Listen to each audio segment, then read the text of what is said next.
Handloom saris అనగానే గుర్తుకొచ్చేవి Savitri handlooms. ఇప్పుడు జూబ్లీహిల్స్ లో గొప్ప ప్రారంభం. నమస్తే, నేను Keshav. Welcome to Suman TV. ఆంధ్రప్రదేశ్లో సంచలనంగా మారింది ముంబై నటి వ్యవహారానికి సంబంధించి గత ప్రభుత్వ హయాంలో జరిగినటువంటి ఆరోపణలు, విమర్శలు, అలానే కేసుల పరంపర. అసలు నిజంగా కిడ్నాప్ జరిగిందా లేదా అనే దగ్గర నుంచి నేరుగా ఆమెను పిలిపించి, బాధితురాల్ని, ఆమె కుటుంబాన్ని పిలిపించి వివరాలు సేకరించే పనిలో పోలీసులు నిమగ్నమయ్యారు. ముఖ్యమంత్రి చంద్రబాబు నాయుడు కూడా ఈ విషయంలో ఎవరు ఇన్వాల్వ్ అయి ఉన్నా కానీ ఎంత పెద్దవారైనా వదిలిపెట్టొద్దు అంటూ స్పష్టమైన సంకేతాలు ఇచ్చారు. ఈ నేపథ్యంలో నిన్న రాత్రి బాధితురాల నుంచి స్టేట్మెంట్ రికార్డు చేశారు ఏపీ పోలీసులు. అసలు ఏం చెప్పారు, ఏం జరిగి ఉండవచ్చు, ఈ అంశాలపైన విశ్లేషణ చూద్దాం. బాధితురాలు పక్షాన అడ్వకేట్గా ఉన్నటువంటి నర్రా శ్రీనివాసరావు గారు మనతో పాటు ఉన్నారు. నర్రా శ్రీనివాసరావు గారు, నమస్కారం. నమస్తే అండి. ఏం జరిగిందండి? ఇప్పుడు ఓవరాల్గా స్టోరీ ముందు బయటకు వచ్చింది, ఎవరో ఏదో లీక్ చేశారన్నారు, వాట్సాప్లో తిరిగింది ఇది అన్నారు, అసలు సంబంధం లేని వ్యవహారం అన్నారు, అంతా గాలి వార్త అన్నారు. చివరికి నోటీసులు ఇచ్చే వరకు కూడా అవతల పక్షాన్ని వెళ్ళారు. ఫైనల్గా ఒక కన్క్లూజన్గా ప్రభుత్వం ఆమె నుంచి కంప్లైంట్ ఆన్లైన్లో తీసుకోవడం, విచారణ కోసం పిలవడం. ఏం జరిగింది ఈ మొత్తం ప్రాసెస్లో? ఈ కేసు గత వారం రోజుల నుంచి మన ఆంధ్రప్రదేశ్లో తీవ్రమైనటువంటి చర్చానీయాంశంగా మారింది. ముఖ్యంగా కొన్ని అంశాల్లో అరెస్టు, ఎఫ్ఐఆర్ తీసుకోవటం, అరెస్ట్ చేయటం, సెర్చ్ చేయటం, సీజర్ ఆఫ్ ద ప్రాపర్టీ, ఈ చట్ట పారామీటర్లో జరగలేదనేటువంటిది చాలా ఇంపార్టెంట్ చర్చ జరుగుతాం. అది ఒకవైపు అయితే, అసలు ఇట్లా చేయటానికి ఇంత దుర్మార్గంగా రాజ్య వ్యవస్థ అంతా జోక్యం చేసుకొని పోలీస్ యంత్రాంగం, ఐపీఎస్లు ఇన్వాల్వ్ అయ్యి చేయటానికి కారణం, అసలు కారణం, మూల కారణం ఏంటి అనేటువంటిది కూడా ఇప్పుడు బాగా డిబేటబుల్ ఇష్యూగా ఉంది. అయితే ముంబైలో ఈ సినీ నటి ఇచ్చినటువంటి ఒక రిపోర్టు కేసుగా నమోదు కావటం, ఆ కేసులో ముద్దాయిగా ఉన్నటువంటి వ్యక్తి అక్కడ ఆ కేసు నుంచి బయటపడటానికి ఆంధ్రప్రదేశ్లో ఈ తప్పుడు కేసు పెట్టించి ఆమె మీద ఒత్తిడి తీసుకొచ్చి ఆమె దగ్గర ఉన్నటువంటి ఆధారాలు సెల్ ఫోన్లోనో, ఎలక్ట్రానిక్ గూడ్స్లోనో, ల్యాప్టాప్లో ఉన్నటువంటి డేటాని రిమూవ్ చేయించి ఆనవాళ్ళు లేకుండా చేసి ఆ కేసులో బయటపడాలనేటువంటి ఒక విస్తృతమైనటువంటి కుట్ర ఉంది అనేటువంటిది ఇప్పటి వరకు వస్తున్నటువంటి అనేకమైనటువంటి వాస్తవాల్ని కలిపి క్రోడీకరించుకుంటే మనకు అర్థమయ్యేటువంటి అంశం. అయితే ఇప్పుడు ఏం జరిగిందా అంటే, అరెస్ట్ చేసి ఇక్కడికి తీసుకొచ్చిన తర్వాత 20 రోజుల పాటు బెయిల్ లేకుండా, అసలు బెయిల్ అప్లై చేయకుండా చేశారు. అది నిన్న బాధితురాలే స్వయంగా చెప్పింది. 20 రోజుల తర్వాత బెయిల్ అప్లై చేస్తే మరో 15 రోజుల్లో, 16 రోజుల్లో, ఇంకొక 20 రోజుల్లో బెయిల్ రిలీజ్ కావడానికి టైం పట్టింది. రిలీజ్ అయిన తర్వాత కూడా 2 నెలలు వాళ్ళు మరలా బొంబాయి వెళ్లకుండా రిస్ట్రిక్షన్ పెట్టి కోర్టు జూరిడిక్షన్ కూడా వెళ్ళకూడదు అని చెప్పారు. అంటే దగ్గరగా ఈ ఒక 40 రోజులు, ఈ ఒక 2 నెలలు, అంటే 100 రోజుల పాటు రిస్ట్రిక్ట్ చేయాలని చెప్పేసి భావించారు. అయితే వాళ్ళ అదృష్టం కొద్దీ మాలాంటి లాయర్లు దొరకటం, ఈ కండిషన్ ఏదైతే కోర్టు ఇంపోజ్ చేసిందో దాన్ని పైకోర్టులో, మెట్రోపాలిటన్ సెషన్ జడ్జి కోర్టు విజయవాడలో ఛాలెంజ్ చేయటం, కోర్టు ఇట్లట్లా ఇస్తారు అని చెప్పేసి దాన్ని ఇమ్మీడియట్ గా సెటిసైడ్ చేయటం, బాధితులకు ఉపశమనం కలిగి వాళ్ళ ఊరు వెళ్ళడానికి కనీసం మార్గం సుగమం కావటం, అంతవరకు మేము చేయగలిగాం ఇనీషియల్ స్టేజ్. అయితే చాలా ఆశ్చర్యకరమైన విషయం ఏంటంటే, ఈ కేసులో వాళ్ళు రిమాండ్లో ఉన్నప్పుడు 5 రోజులు పోలీస్ కస్టడీలో ఉన్నారు. నిన్న బాధితురాలు ఒక 2 వ్యక్తులు నన్ను విచారించారు. వాళ్ళు సివిల్ డ్రెస్లో ఉన్నారు, వాళ్ళు ఎవరో కూడా నాకు తెలియదు, కానీ నేను వాళ్ళని చూస్తే గుర్తుపడతాను అని అంది. ఇప్పుడు ఈరోజు నాకు అందినటువంటి సమాచారం ప్రకారం అప్పుడు వెస్ట్ ఏసీపీగా ఉన్నటువంటి హనుమంతరావు అనేటువంటి ఆయన అప్పటికే కాకినాడ ట్రాన్స్ఫర్ అయి ఉన్నారు. ఆయన మరియు అప్పుడు ఎస్బిసిఐగా ఉన్నటువంటి మరొక సిఐ, ఈ డిఎస్పి, ఈ సిఐ ఇద్దరు సివిల్ దుస్తుల్లో వాళ్ళ ఐడెంటిటీని డిస్క్లోజ్ చేయకుండా 5 రోజుల పాటు ఆమెని కమాండ్ కంట్రోల్ రూమ్ విజయవాడ దీంట్లో నిర్బంధించి, ఖచ్చితంగా ఆ కేసుని మీరు రాజీ చేసుకోకపోతే మీరు ఈ కేసు నుంచి బయటపడటం దుర్లభం, రెండవది మీరు ఎప్పటికీ ఈ కేసులో బెయిల్ పొందలేరు, మూడవది మీకు దేశవ్యాప్తంగా అనేక చోట్ల కేసులు పెట్టి మరలా మీరు పర్మనెంట్గా మీరు జైల్లో ఉండేటువంటి అవకాశం ఉంది, కాబట్టి మీరు ఆలోచించుకోమని బెదిరించినట్టుగా రాత్రి బాధితురాలే చెప్పింది. ఆ వ్యక్తుల పేర్లు ఎవరైనటువంటిది ఇప్పుడు తెలుసుకుంటే ఈ ఇద్దరని చెప్పారు. ఇంకా చాలా కీలకమైనటువంటి అంశం ఏంటంటే ఒక క్లారిటీ ఉంది. మొదటి రోజు నుంచి కూడా ముగ్గురు ఐపీఎస్ల పేర్లు వస్తున్నాయి. ఒక ఇద్దరు అయితే అనుమానం ఎవరనేది తెలియదు అన్నారు. ఇప్పుడు ఆ ఇద్దరిలో క్లారిటీ వచ్చినట్టేనా? ఒక పేరు మీరు చెప్పారు, రెండో వ్యక్తి ఎవరు అనేది రెండో వ్యక్తి పేరు కూడా ఆ పేరు కూడా బయటకు వచ్చిందండి. ఆయన పేరు కాశీ విశ్వనాథ్. అప్పుడు స్పెషల్ బ్రాంచ్ సిఐగా ఉన్నారు. ఒక్క అంశం ఏంటంటే ఏసీపీగా ఉన్నటువంటి వ్యక్తి కాకినాడ ట్రాన్స్ఫర్ అయ్యాడు. కాకినాడ ట్రాన్స్ఫర్ అయినప్పటికీ ఈ కేసులో ఆయన జోక్యం చేసుకుని 5 రోజులు ఇక్కడే ఉన్నాడు. రెండో అంశం ఏంటంటే ఈ కాశీ విశ్వనాథ్ స్పెషల్ బ్రాంచ్ సిఐగా ఉన్నాడు. అప్పుడు వీళ్ళిద్దరూ 5 రోజుల పాటు పోలీస్ కమాండ్ రూమ్ లో ఉండి ఆ అమ్మాయిని విచారించారని చెప్పేసి వాళ్ళ పేర్లు ఈరోజు బహిర్గతమైనాయి. అది ఇప్పుడే మీ ఛానల్కి చెప్తా ఉన్నాను. అంటే గతంలో ఆమె ఏమనుకుందంటే వాళ్ళు కూడా ఇద్దరు ఐపీఎస్ అధికారులు అని అనుకుంది. కానీ వాళ్ళ పేర్లు ఇప్పుడు బయటకు వచ్చినాయి. వీళ్ళే మొత్తం కేసు డైరీని తయారు చేశారు. ఇన్వెస్టిగేషన్ ఆఫీసర్ చాలా నమ్మకంగా వ్యవహరించాడు ఈ కేసులో. వీళ్ళిద్దరూ ఎందుకు ఈ విధంగా వ్యవహరించారని అంటే అప్పుడు డీజీపీ స్పష్టంగా ఈ కేసులో వీరిద్దరిని ఇన్వెస్టిగేట్ చేసి ఖచ్చితంగా ఇలా చేయాలని చెప్పేసి ఆదేశించడం మేరకు వాళ్ళిద్దరు డీజీపీకి అతి సన్నిహితంగా ఉండటం వల్ల ఇన్వెస్టిగేషన్ ఆఫీసర్ను కూడా పక్కన పెట్టి వీళ్ళే పూర్తి విచారణాధికారులుగా వ్యవహరించారనేది ఈ రోజు వెల్లడైనటువంటి వాస్తవం.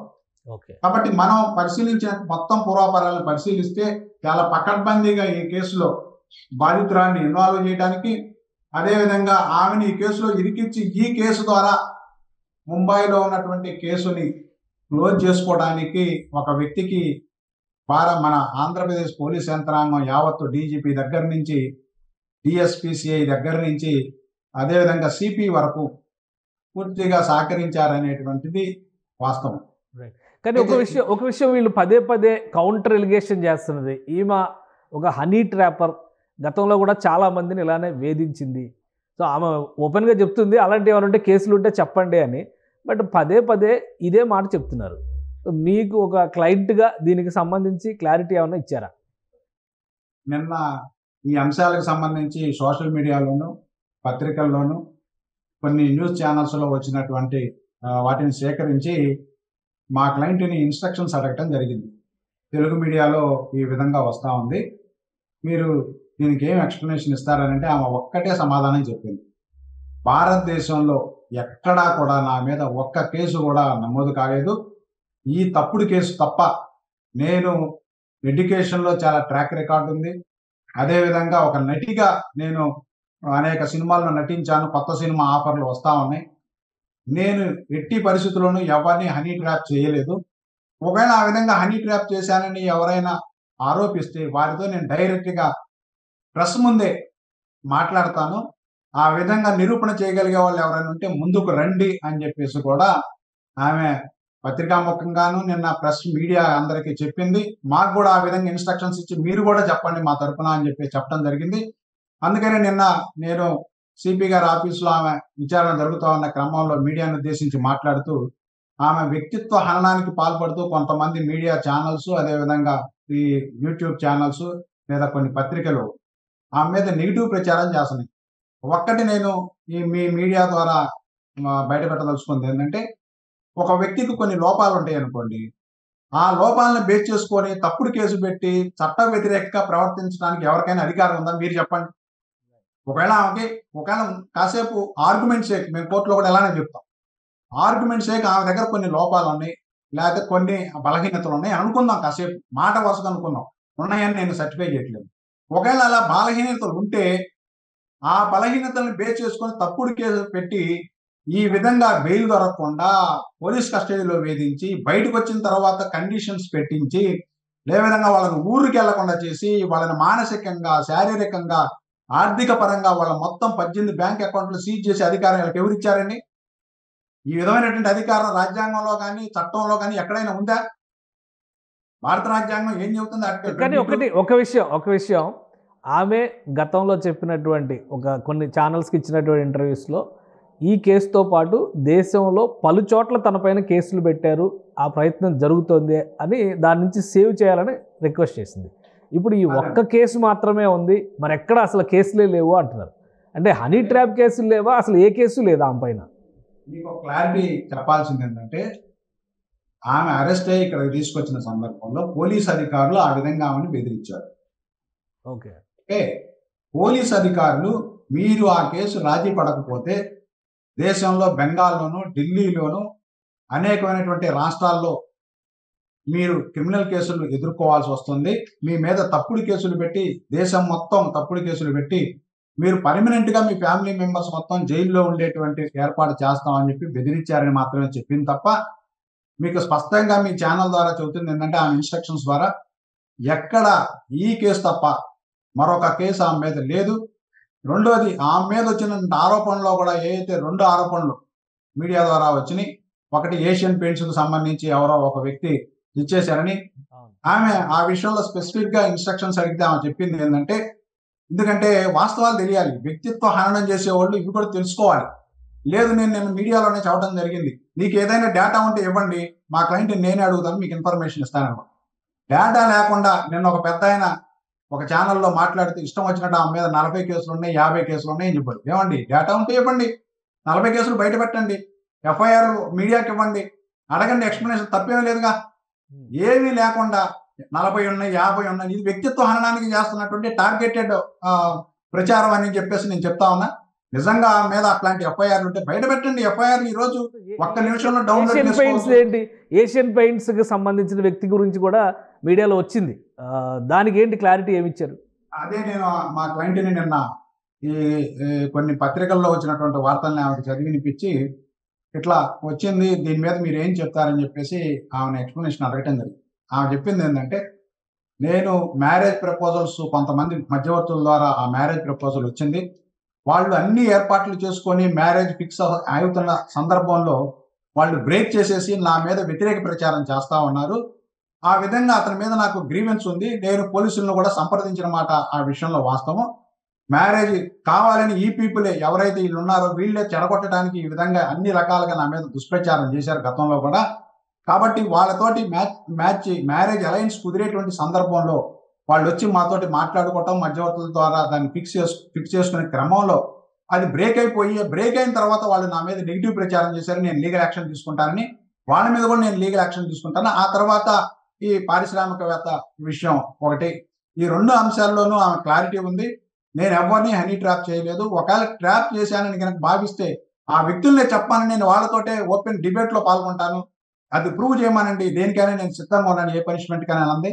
కాబట్టి ఆధారాలు లేకుండా నిరాధారమైనటువంటి ఆరోపణలతోటి, అందులో ఇప్పుడు మనం అంటుంది ఏంటంటే, మన ఆంధ్రప్రదేశ్లో రిజిస్టర్ అయినటువంటి కేసు తప్ప ఒప్ప, వాళ్ళ అరెస్టు చట్టబద్ధంగా జరిగిందా, చట్ట వ్యతిరేకంగా జరిగిందా, వాళ్ళ ఇంటి సెర్చ్ చేసే క్రమంలో నిబంధనలు పాటించారా, పాటించలేదా, వాళ్ళు బెయిల్ పొందే అవకాశం లేకుండా నిరోధించారా లేదా, పోలీస్ కస్టడీలో ఉన్నప్పుడు ఆ కేసు రాజీ పడమని ఆమెను ఒత్తిడి చేశారా లేదా, ఇవన్నీ ఇల్లీగాలిటీస్.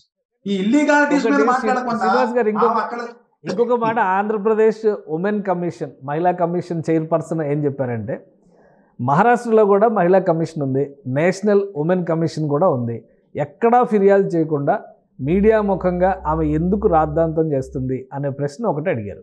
దీనికి ఏమైనా సమాధానం ఉందా? మీడియా ముఖంగా ఆమె మీడియాకు రాలేదు. ఆమె ఈ వార్తా కథనం అంతా బయటకు వచ్చిన తర్వాత మీకు చెప్పాల్సింది ఏంటంటే, ఇంకా మీ మీడియా ద్వారా ప్రజలకు చెప్పాల్సింది ఏంటంటే, కనీసం ఈ విషయాలు ఏది కూడా నాతో షేర్ చేసుకోలేదు. ఒక లాయర్గా మేము ఆమెని మార్చి ఏప్రిల్లో ఆమె కేసు డీల్ చేయడం జరిగింది. లాయర్గా నాకు చెప్పలేదు ఇట్లా జరిగింది, పోలీస్ కస్టడీలో జరిగింది. ఎందుకు చెప్పలేదు అని అంటారు, మీరే చెప్పండి. భయంతో ఈ విధంగా నాకు ఇబ్బంది ఉంది, భౌతికంగా ఇబ్బంది ఉంది, తప్పుడు కేసులు పెడతామని బెదిరించారు. దేశవ్యాప్తంగా తప్పుడు కేసులు పెడితే నా కుటుంబం ఏమవుద్ది, నా పూర్వం ఏమవుద్ది, మా తల్లిదండ్రులు చాలా ఓల్డ్ పొజిషన్లో ఉన్నారు, ఫారిన్లో ఉన్నటువంటి వ్యక్తి 3 సంవత్సరాల క్రితం వెళ్ళినటువంటి వాళ్ళ తమ్ముడి మీద కూడా, వాళ్ళ బ్రదర్ మీద కూడా కేసు పెట్టినటువంటి పరిస్థితి ఉంది. కాబట్టి భయపడి నాకు చెప్పు. అయితే ఆమె ముంబై వెళ్ళిన తర్వాత తన కేసు ఈ విధంగా క్లోజ్ చేశారు, పోలీస్ కస్టడీలో ఉన్నప్పుడు నేను అందుబాటులో లేని క్లోజ్ చేశారని తెలుసుకున్న వెంటనే ఇక్కడ కేసు రాజీ అవుతుందని ముందు ప్రయత్నం చేసింది. కానీ దుర్మార్గంగా ఏంటంటే, అక్కడ కేసు అయితే రాజీ చేసుకున్నారు, కానీ ఈ కేసు ఇంతే పెండింగ్ లో పెడితే భవిష్యత్తులో ఏమో నోరు నెదపదు అనే ఉద్దేశంతో ఈ కేసు విత్డ్రా చేసుకోలేదు. ఆమె పదే ప్రయత్నం చేసి ఒక కంక్లూజన్కి వచ్చింది ఏంటంటే, నన్ను కావాలని టార్గెట్ చేసి, నన్ను మాట్లాడలేకుండా చేసి, నా నోరుని గ్యాగ్ చేసేసి, మా కుటుంబం మొత్తాన్ని బెదిరించి నన్ను చేశారు, ఇట్లా ఎంతకాలం చేయగలరు అని ఇప్పుడు తెగించి మీడియా ముందుకు వచ్చింది. అంతే తప్ప ఇప్పుడు ఉమెన్ కమిషన్ దగ్గరికి వెళ్ళినా ఇంకొక చోటకి వెళ్ళినా అల్టిమేట్ గా రావాల్సింది విజయవాడ. ఎందుకని ఈ కేసుకి ఆరిజిన్ విజయవాడ. ఇక్కడికి వచ్చి కేసు రిపోర్ట్ చేయాలి. అందుకని ఆమె సరైన వెన్యూకి వచ్చేసి రిపోర్ట్ చేస్తుంది. ఈ రోజు ఉమెన్ కమిషన్కి వచ్చినా ఇంకో కమిషన్కి వచ్చినా అల్టిమేట్ గా ఆమె మీద జరిగినటువంటి నేరం ఫాల్స్ కేసు పెట్టడం అనేటువంటి విజయవాడలో జరిగింది. ఇక్కడే ఆమెను బెదిరించడం జరిగింది. ఇక్కడే ఇల్లీగల్ కస్టడీ పెట్టడం జరిగింది. కాబట్టి వేదిక ఏది అనేటువంటిది ఆమె ఇష్టం అండి. ఆమె చూస్ చేసుకుంటది. ఉమెన్ కమిషన్కి వెళ్తుందా, ఇంకో చట్టపరమైనటువంటి ఎవెన్యూస్ ఏంటి అనేటువంటిది ఆమె బాధితురాలు నిర్ణయించుకుంటది. మీడియానో లేకపోతే ఇంకొకళ్ళు వెస్టెడ్ ఇంట్రెస్ట్ తోటో నిర్ణయించేది కాదు ఇది. కాబట్టి ఆమె చెబుతుంది ఏంటంటే మీడియా ఆమె ఎక్కాలని ఫస్ట్ అనుకోలేదు, మీడియాకు రావాలని కూడా కోరుకోలేదు. ఆమె తన మీద ఉన్న ఫాల్స్ కేసుని డ్రాప్ చేయమంది. ఫిబ్రవరిలో పెట్టినటువంటి ఫాల్స్ కేసు మార్చిలో ఆమె కేసుని అయితే విత్డ్రా చేశారు, కానీ ఆమె కేసుని అయితే క్లోజ్ చేశారు. కానీ ఆమె మీద ఉన్న కేసుని ఆగస్టు వరకు, ఈ రోజు వరకు ఆగస్ట్ కంప్లీట్ అయ్యేంత వరకు క్లోజ్ చేయలేదు. కారణం ఏంటి? ఆ కేసు విత్డ్రాయల్ కోసమే కదా ఈ కేసు పెట్టింది. కష్టం అవుతుంది కదా మీడియా ద్వారా. ఆ అగ్రిమెంట్స్ మీరు చూశారు కదా, మీకు పంపిస్తాను చూడండి. ఆ అగ్రిమెంట్ లో ఏముందో, ఆ అగ్రిమెంట్ లో ప్రాపర్టీ ఉందా, అసలు షెడ్యూల్ ఎక్కడైనా మెన్షన్ చేశారా ఆ ప్రాపర్టీ? ఇప్పుడు ఆమె పోలీసులకి ఇన్ఫర్మేషన్ విచారణ సందర్భంలో ఆమె ఇచ్చిన వివరాల తర్వాత మళ్ళీ కొత్త అంశాలు వస్తున్నాయి. ఎవరికైతే ప్రాపర్టీ అమ్మాలని చెప్పని అనుకున్నారో వాళ్ళందరూ కూడా అసలు మాకు సంబంధం లేదు, మా ఆధార్ కార్డులు ఉపయోగించారంటూ మీడియాలో ఇప్పుడు మళ్ళీ కొత్తగా కథనాలు వచ్చినాయి. ఏంటి వాళ్ళ పాత్ర ఏంటి? మీకు ఏదైనా దానిపైన ఇన్ఫర్మేషన్ ఉందా? వాస్తవం అంటే, ఎందుకంటే ఒక ఇద్దరిని ఊరికే మధ్యలో అడ్డం పెట్టి ఆ కుక్కల విద్యాసాగర్ అనేటువంటి వ్యక్తి ఈరోజు నంగనాచి కబుర్లు చెప్తా ఉన్నాడు. వాళ్ళిద్దరిని ఊరికి ఆధార్ కార్డులు తీసుకొని చేశారు. ఏదేమైనా మరి నిందితుడికి సహకరించినటువంటి వాళ్ళు కూడా ఏమవుతారు ఈరోజు? మరి ఆ స్టేట్మెంట్స్ నమోదు చేయడం జరిగింది పోలీసు వాళ్ళు. దుర్మార్గం అంటే 2వ తారీఖు ఎఫ్ఐఆర్ ఇస్తే 2వ తారీఖు 7 విట్నెస్ని ఎగ్జామిన్ చేస్తారు. ఎట్లా చేస్తారు? ఎక్కడెక్కడ ఉన్న విట్నెస్లను తీసుకొచ్చి ఎగ్జామిన్ చేసేస్తారు ఇమీడియట్ గా. అదే రోజు అసలు మీరు చెప్పండి, మీరు జర్నలిస్ట్ చాలా సమర్థంగా పోలీసు అధికారులు చాలా సమర్థంగా వ్యవహరించారు, చాలా సమర్థంగా వ్యవహరించారు. అందుకే ఇప్పుడు ఆ సమర్థత బయటపడుతుంది. మంచిదే, చాలా సమర్థవంతంగా వ్యవహరించారు. ఇప్పుడు ఈ కేసులో కూడా పోలీసు అధికారులు అంతే సమర్థవంతంగా వ్యవహరించాలి. మరి ఇప్పుడు ఈ కేసు జరుగుతుంది కదా, ఆమె కూడా ఒక రిపోర్ట్ పెట్టింది కదా, అంతే సమర్థవంతంగా వ్యవహరించమని అప్పుడు అప్రిషియేట్ చేద్దాం. ఎందుకంటే 2వ తారీఖు రిపోర్ట్ ఇస్తే ఫారిన్ పాస్పోర్ట్ తీసుకోవడానికి నేను 25 సంవత్సరాల నుంచి క్రిమినల్ లాలో చాలా పెద్ద పెద్ద కేసులు చేశాను. డెత్ పెనాల్టీ విధించినటువంటి కేసుల్లో కూడా ఇప్పట్లు ఇప్పించాం, అనేక పెద్ద పెద్ద కేసులు చేశాం. నేను చూడలే మరి ఫారిన్ పాస్పోర్ట్ ఒకే రోజు గంటలో ఫారిన్ పాస్పోర్ట్ వచ్చినటువంటి కేసు ఇదే. కావాలంటే హిస్టరీలో రాద్దాం, భారతదేశ హిస్టరీలో ఈ క్రిమినల్ సైడ్ లో 1 గంటలో ఫారిన్ పాస్పోర్ట్ తీసుకున్నటువంటి కేసుగా ఇది చరిత్రలో నిలిచిపోద్ది.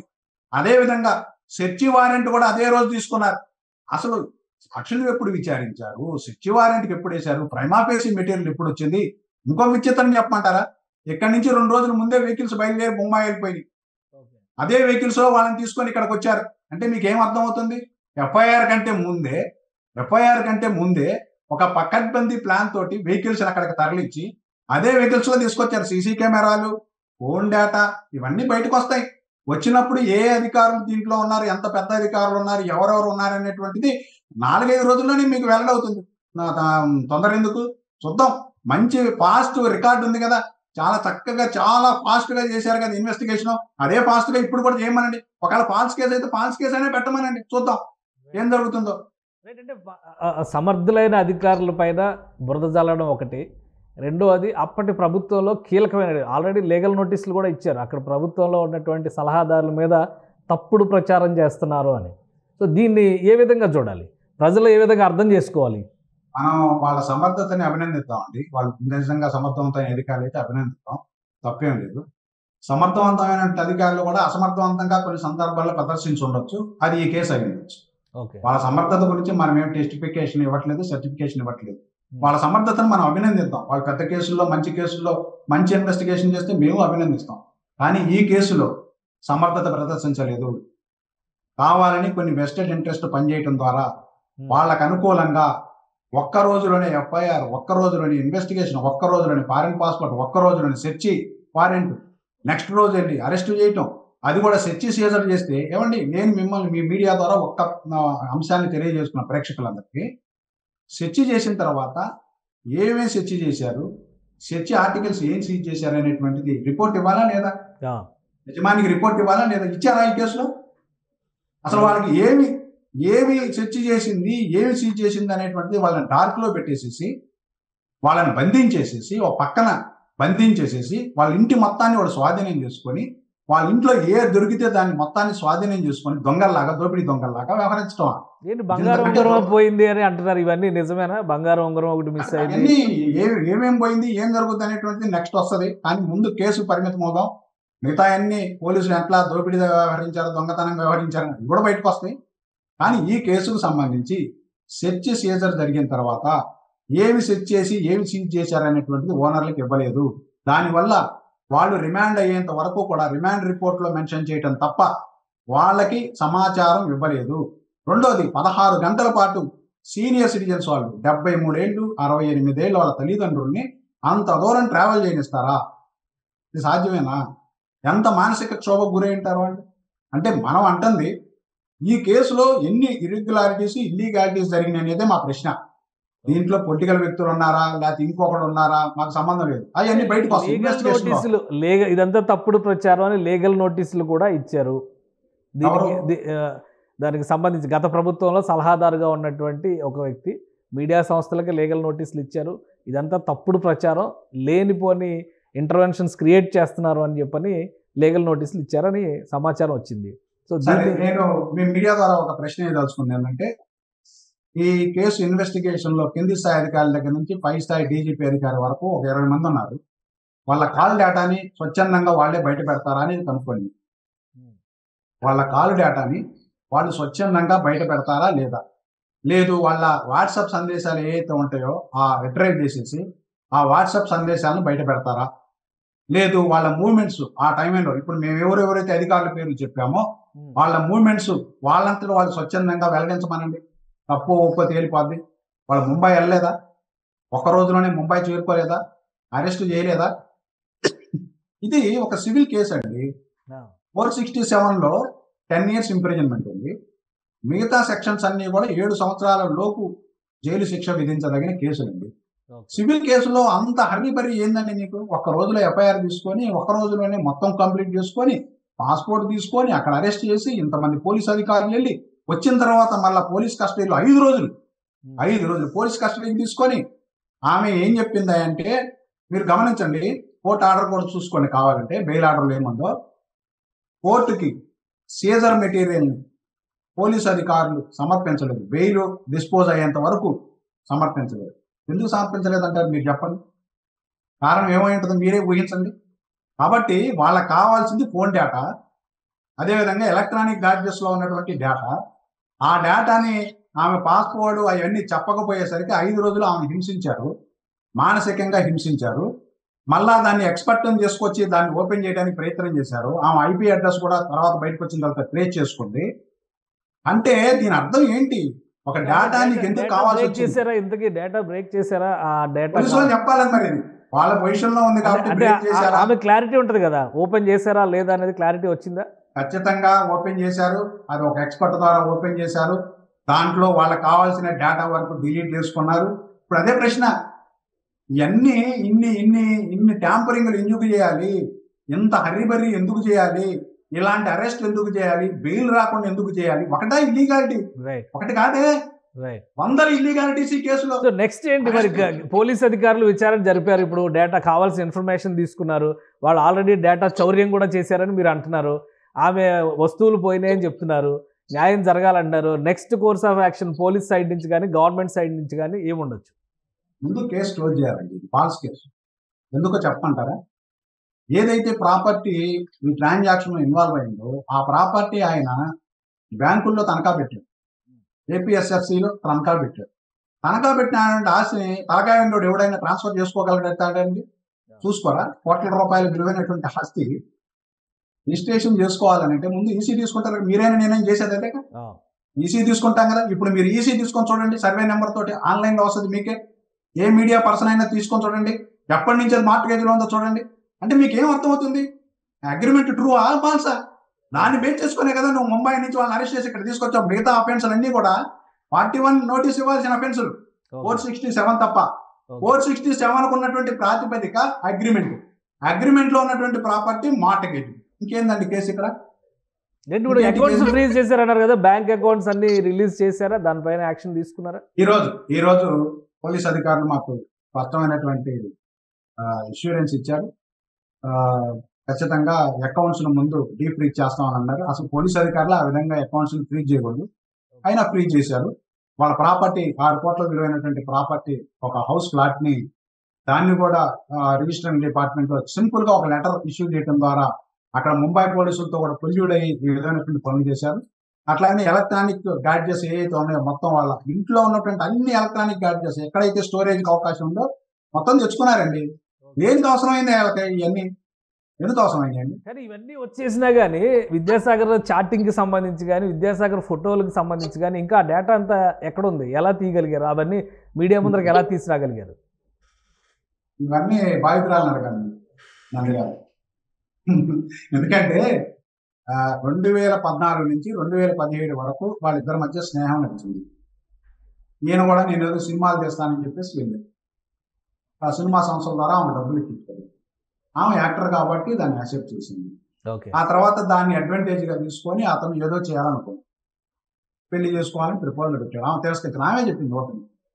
2017లో వాళ్ళ యొక్క సంబంధాలు మొత్తం కట్ అయిపోయింది. 17 నుంచి 2024 వరకు ఎన్ని సంవత్సరాలు ఉందండి? 7 సంవత్సరాలు. మరి నిజంగా ఆయన గనక ఈ విధంగా థ్రెటన్ చేసి అవి చేసి ఇది చేసి ఉంటే పోలీస్ రిపోర్ట్ ఎవడయ్యొద్దన్నాడు? 17 నుంచి ఈ రోజు వరకు ఇవ్వచ్చు కదా. నిజంగా ఆ విధంగా నిజంగా బాధించింది, ఇబ్బంది పెట్టింది, కోర్టులు తీసుకుందని ఆయన ఆరోపణ చేశాడు కదా. చేస్తే ఎవరు రిపోర్ట్ ఇవ్వద్దన్నారు? నువ్వు తప్పుడు రిపోర్ట్ ఇచ్చి అసలు లేని ప్రాపర్టీని ఉన్నట్టుగా చూపించి, తనఖాలో ఉన్నటువంటి ప్రాపర్టీని, బ్యాంకులో పెట్టినటువంటి ప్రాపర్టీని అవి చూపించి, దాని ద్వారా ఒక అగ్రిమెంట్ని క్రియేట్ చేసి ఒక ఆడబోతుని తీసుకొచ్చి, అది కూడా రాష్ట్రంగానే రాష్ట్రంలో తెలుగు తెలియనటువంటి ప్రదేశానికి అక్కడ ప్రభుత్వం లేదా అక్కడ ప్రభుత్వంలో ఉన్నటువంటి కీలక అధికారులు కూడా ఈ కేసు పరిధిలోకి వస్తారా? ఏపీలో ఉన్నటువంటి అధికారులతోనే సరిపోతుందా ఇది? అక్కడ కేసు అక్కడ చూసుకుంటారు. ఆల్రెడీ ఆమె 1/8/2024 తేదీన అక్కడ కమిషనరేట్ లో ఫిర్యాదు చేసింది, ఈ విధంగా ఇల్లీగాలిటీ జరిగింది, దానికి సంబంధించి ముంబై పోలీసులు కూడా సహకరించారని. ఒక వ్యక్తి ఎంతమంది మీద పోరాడగలదండి మీరు చెప్పండి? అలాంటి లాయర్ ఉన్నారు కాబట్టి, లీగల్ యాక్యుమెంట్ ఉంది కాబట్టి ఇవన్నీ చేయగలిగాం. అదే ఒక సామాన్యుడు ఉన్నాడు అనుకోండి, మేము కూడా పబ్లిక్ స్పిరిట్ తో పనిచేసే లాయర్లం కాబట్టి ఇదంతా సాధ్యమైంది. లేకపోతే ఫీజు రాకుండా ఏ లాయర్ రాడు. నేను మా 10 మంది జూనియర్లు మొత్తం లీగల్ టీం సహకరించారు. ఎందుకని? ఇల్లీగాలిటీస్ ఉన్నాయి కాబట్టి మేము ఇల్లీగాలిటీని ప్రశ్నించదలుచున్నాం. మాకేం పొలిటికల్ మోటివేషన్స్ లేదా ఇంకోటో లేవు. మా ఆయనకి ఎవరు లేరు, రాజకీయవేత్తలు ఎవరు వచ్చి మమ్మల్ని ప్రోత్సహించారు. మా పని ఏంటంటే ఒక సోషల్ ఇంజనీర్గా వాళ్ళకి లీగల్ అసిస్టెన్స్ చేయాలి కాబట్టి చేసాం. మామూలు సామాన్యుడు ఇంతమందితో పోరాడగలదా? ముంబై పోలీసులతోటి, విజయవాడ పోలీసులతోటి, లేకపోతే ఆంధ్రప్రదేశ్ పోలీసులతో పోరాడగలదు? సాధ్యమేనా అసలు? అందులో రాష్ట్రం భాష కానీ భాష ఇక్కడికి వచ్చి వాళ్ళకి ఏం అర్థం కాదు. ఏం చెప్పగలుగుతారు వాళ్ళు? ఎట్లా కమ్యూనికేట్ చేయగలుగుతారు? సాధ్యమేనా ఇదేమి? ఇప్పుడు వాళ్ళు మొత్తం ఆర్థిక పరమైనటువంటి అకౌంట్స్ అన్ని సీజ్ చేశారు. వాళ్ళు అసలు ఎట్లా రావాలి ముంబై నుంచి ఇక్కడికి? ఉంది. అందుకని ఏదో మీలాంటి మీడియా సంస్థలు బయటికి తీసుకొచ్చి పబ్లిక్ అందరూ సపోర్ట్ చేశారు కాబట్టి వాళ్ళు ఇప్పటికన్నా బయటకు వచ్చి సమాధానం చెప్పగలుగుతున్నారండి. అట్లాంటి వ్యక్తుల్ని మీరు వ్యక్తిత్వం హననం చేస్తే ఎలాగండి? పద్ధతేనా అసలు? అది ఆలోచించమని నా మీడియా సంస్థలను కూడా. లేదు నిజంగా వాళ్ళ దగ్గర డేటా ఉంది అనుకోండి, నాకు ఇవ్వమనండి, నేనే మా క్లయింట్ దగ్గర ఇన్స్ట్రక్షన్స్ తీసుకొని చెప్తాను. నా దగ్గర ఈ డేటా ఉంది. మీరు వాళ్ళ మీద ఏమైనా లీగల్ గా ప్రొసీడ్ అవుతారా మరి ఈ ప్రచారానికి అడ్డుకట్ట వేసేటువంటి క్రమంలో మీ క్లయింట్ తరపున? ఇప్పుడు క్లయింట్స్ కి ఒక డిఫికల్టీ ఉంటుంది, అన్నిటి మీద పోరాడు. ఇప్పుడు ఇవాళ ఏమైందంటే మీడియా సంస్థలు విస్తృతంగా వచ్చినాయి. ఎవరు పడితే వాళ్ళు యూట్యూబ్ ఛానల్స్ పెట్టుకోండి, లేకపోతే ఎవరు పడితే వాళ్ళు పట్టెట్లు పెట్టు. వాటన్నిటికి ఎక్కడ సమాధానం చెబుతాం? మీరు చెప్పండి, సాధ్యమేనా? కానీ ఇంతమందికి లీగల్ నోటీసులు ఇవ్వాలంటే ఎంత ఖర్చు అవుద్ది? వాళ్ళ అడ్రస్లు అవన్నీ గ్యాదర్ చేయాలంటే ఇవన్నీ ఆరోపణ చేయడం తేలికండి, డిఫెండ్ చేసుకోవడం కష్టం భారతదేశం. అదే మీరు వెస్ట్రన్ కంట్రీస్ లో ఇలాంటి నేను చాలా కేసులు చేశాను, ఫారిన్ లో 30 దేశాల కేసులు చేశాను, మన వాళ్ళు అక్కడ సెటిల్ అయిన కేసులు. ఇట్లాంటి తప్పుడు ఆరోపణ చేస్తే ఇమీడియట్లీ జైల్లో పెట్టాలి. ఇప్పుడు మరి మన ఇండియన్ సిస్టమ్ లో ఉన్నాం కాబట్టి మనం ఎక్కష్టం అవుతున్నాం, మన మైండ్ కూడా ఎక్కష్టం. తప్పులు చేసినా సర్దుకుపోతున్నాం, నేరాలు చేసినా నేతలుగా ఎన్నుకుంటున్నాం. మన మానసిక దౌర్భాగ్యం, మనం ఏం చేయగలుగుతాం? రైట్. థ్యాంక్ యూ శ్రీనివాస్ గారు, మీ అభిప్రాయాలు తెలియజేసినందుకు. ఇది ముంబై నటికి సంబంధించి జరుగుతున్నటువంటి కేసు విషయంలో అనేక అవకతవకలు ఉన్నాయి, వాటికి సంబంధించినటువంటి ఆధారాలు కూడా స్పష్టంగా ఉన్నాయి కాబట్టి ఫర్దర్గా పోలీసు విచారణ విషయంలో మరిన్ని సంచలన విషయాలు బయటకు వస్తాయంటున్నారు. అలానే గుర్తు తెలియని, నిన్నటి వరకు పేర్లు తెలియని అధికారులుగా పేర్కొన్న వాళ్ళకి సంబంధించినటువంటి డేటా కూడా క్లియర్గా ఇప్పుడు బయటకు వచ్చింది. కాబట్టి కేసులో ఇన్వాల్వ్ అయిన వాళ్ళందరినీ కూడా టెక్నికల్గా ప్రూవ్ చేయడానికి కావాల్సినటువంటి సాక్ష్యాలను సేకరించే పనిలో ఉన్నట్టుగా నర్రా శ్రీనివాస్ గారు విశ్లేషిస్తున్నారు. ఇది special discussion. Keep watching. Suman టీవీలో మీ పర్సనల్ అండ్ బిజినెస్ ప్రమోషన్స్ కోసం కింది నెంబర్కి కాంటాక్ట్ చేయండి.